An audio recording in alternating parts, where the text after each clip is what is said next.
of a massive surprise invasion of Taiwan, China unleashes its full arsenal. Ballistic missiles rain down on key military installations, neutralizing air bases and command centers before Taiwan can fire a single shot. The People's Liberation Army Navy moves in with overwhelming force, deploying amphibious assault ships and aircraft carriers, while cyber attacks cripple Taiwan's infrastructure and prevent emergency response. The Chinese rocket force's long-range missiles shred through our defenses. Ships, command and control nodes, and critical assets are destroyed before they can even engage. The United States attempts to respond, but it quickly becomes clear. We don't have enough. Not enough weapons, not enough platforms to carry those weapons. American warships, too slow and too few, sink to the bottom of the Pacific under anti-ship missile swarms. Our fighter jets, piloted by brave but outnumbered human pilots, are shot down one by one. The United States exhausts its shallow arsenal of precision munitions in a mere 8 days. Taiwan falls within weeks, and the world wakes up to a new reality, one where the world's dominant power is no longer a democracy. This is the war US military analysts fear most, not just because of outdated technology or slow decision-making, but because our lack of capacity, our sheer shortage of tools and platforms means we can't even get into the fight. When China invades Taiwan, the consequences will be global. Taiwan is the undisputed epicenter of the world's chip supply, producing over 90% of most advanced semiconductors, the high-performance chips that power today's AI, GPUs, robotics. These are also the chips that power your phones, computers, cars, and medical devices. If those factories are seized or destroyed, the global economy will crash overnight. Tens of trillions of dollars in losses, supply chains and chaos, the worst economic depression in a century. And the danger is more than economic. It's ideological. China is an autocracy, and a world where China dictates the terms of international order is a world where individual freedoms erode, authoritarianism spreads, and smaller nations are forced into submission. And before anyone shrugs this off as the plot of Michael Bay's latest movie, we've seen this film before. Just ask Ukraine. At this point, you might be wondering why a guy in a Hawaiian shirt and flip-flops is up here talking about potential World War III. My name is Luckey. I'm an inventor and an entrepreneur. When I was 19 years old, I founded Oculus VR while I was living in a camper trailer and then brought virtual reality to the masses. Years later, I was fired from Facebook after donating $9,000 to the wrong political candidate, and that left me with a choice: either fade into irrelevance and islands, or build something that actually mattered. I wanted to solve a problem that was being ignored, one that would shape the future of this country and the world. Despite the incredible technological progress happening all around us, our defense sector was stuck in the past.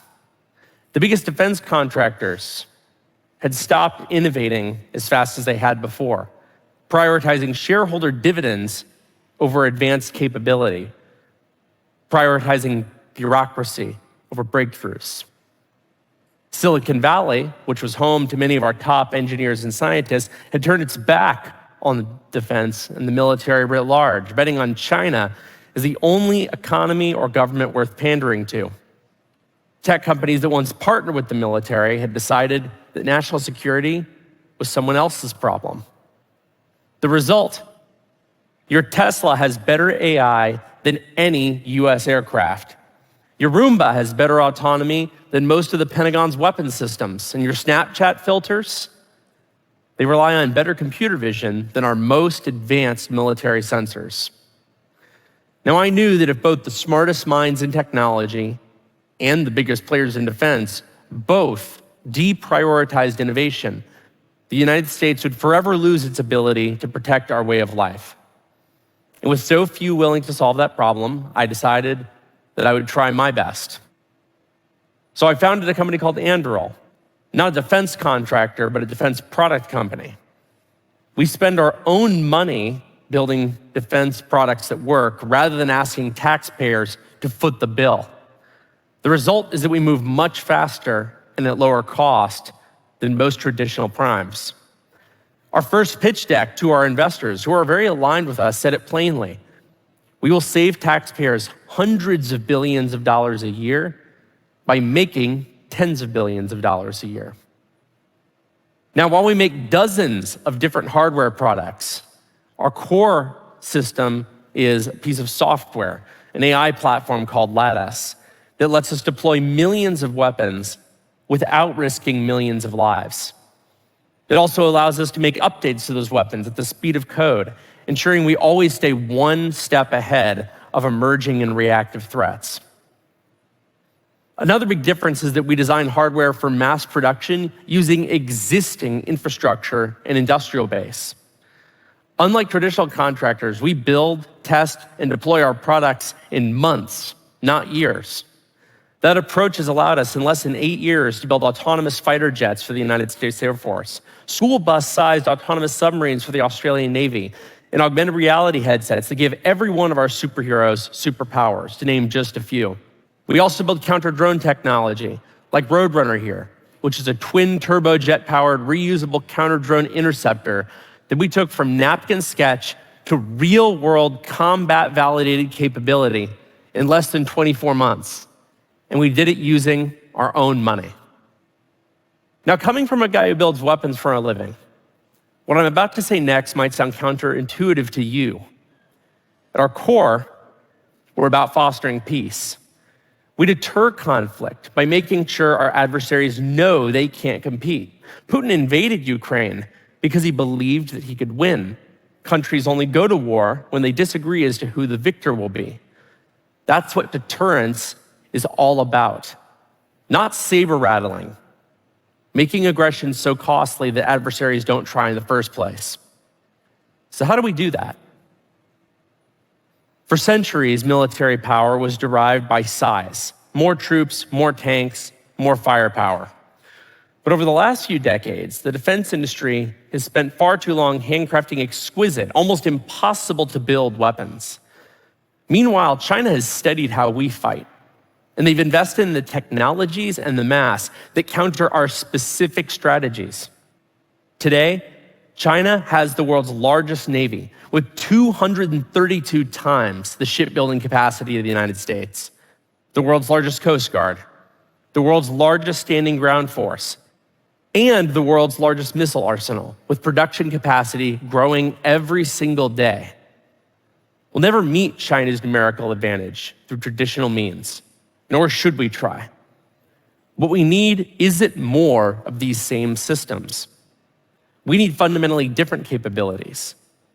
We need autonomous systems that can augment our existing manned fleets. We need intelligent platforms that can operate in contested environments where human-piloted systems simply cannot. We need weapons that can be produced at scale, deployed rapidly, and updated continuously. Mass production matters. In a conflict where our capacity is our greatest vulnerability, what we really need is a production model that mirrors the best of our commercial sector: fast, scalable, and resilient. We know how to win like this. We rallied our industrial base during World War II to mass produce weapons at an unprecedented scale. It's how we won. The Ford Motor Company, for example, produced one B-24 bomber every 63 minutes.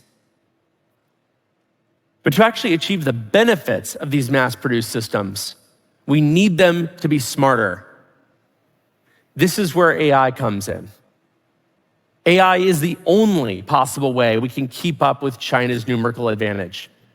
We don't want to throw millions of people into the fight like they do. We can't do it, and we shouldn't do it. AI software allows us to build a different kind of force, one that isn't limited by cost or complexity or population or manpower, but instead by adaptability, scale, and speed of manufacturing. Now, the ethical implications of AI in warfare are serious, but here's the truth. If the United States doesn't lead in this space, authoritarian regimes will. and they won't be concerned with our ethical norms. AI enhances decision-making, it increases precision, it reduces collateral damage, hopefully can eliminate some conflicts altogether. The good news is that the US and our allies have the technology, human capital, and expertise to mass produce these new kinds of autonomous systems and launch a new golden age of defense production. With all that information in mind, let's go back to Taiwan, but imagine a different scenario. The attack might begin the same way. Chinese missiles streak towards Taiwan, but this time, the response is instant. A fleet of AI-driven autonomous drones, already stationed in the region by allies, launch within seconds. Swarming together in coordinated attacks, they intercept incoming Chinese bombers and cruise missiles before they ever reach Taiwan. In the Pacific, a distributed force of unmanned submarines, stealthy drone warships, and autonomous aircraft that work alongside manned systems strike from unpredictable locations. Our AI-piloted fighter swarms engage Chinese aircraft in dogfights, responding faster than any human possibly could. On the ground, robotic sentries and AI-assisted long-range fires halt China's amphibious assault before a single Chinese boot reaches Taiwan shores. By deploying autonomous systems at scale, this type of autonomous system, we prove to our adversaries that we have the capacity to win. That is how we reclaim our deterrence. To do so, we just have to stand with our allies across the world, united by the shared values and common resolve that we've shared for the better part of a century. Our defenders, the men and the women who volunteer to risk our lives, deserve technology that makes them stronger, faster, and safer. Anything less is a betrayal, because that technology is available today. This is how we prevent a repeat of Pearl Harbor. We could be the second greatest generation by rethinking warfare altogether. Thank you.